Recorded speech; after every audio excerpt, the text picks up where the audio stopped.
Happy Monday everyone!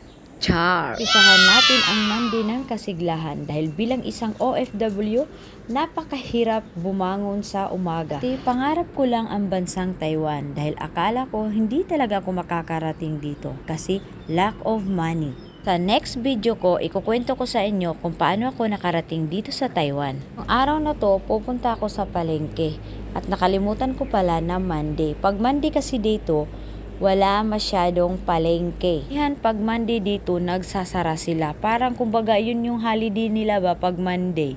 Ito, bumili ako kay Grandpa ng talbos ng kamote. Basket na yan, yung blue na lagayan, nagkakahalaga ng 20 NT dollar.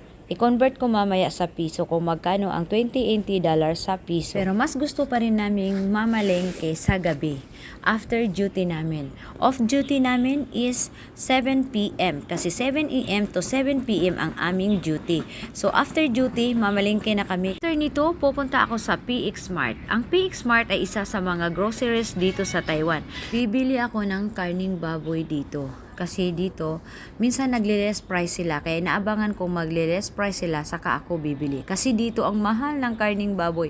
Ang mahal ng cost of living dito sa Taiwan. Ito na nga, nakabili na ako. 142 yung original price niya, pero nagiging 114 na lang siya. So, nagbabayad na ako sa cashier. At ito na nga guys, pauwi na ako. Ayan, nasalubong ko pala dito ang aking pangyon na janitor at laundry boy. At ito na nga, ilalagay ko ang aking coke sa ref.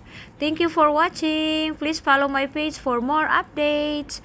Bye!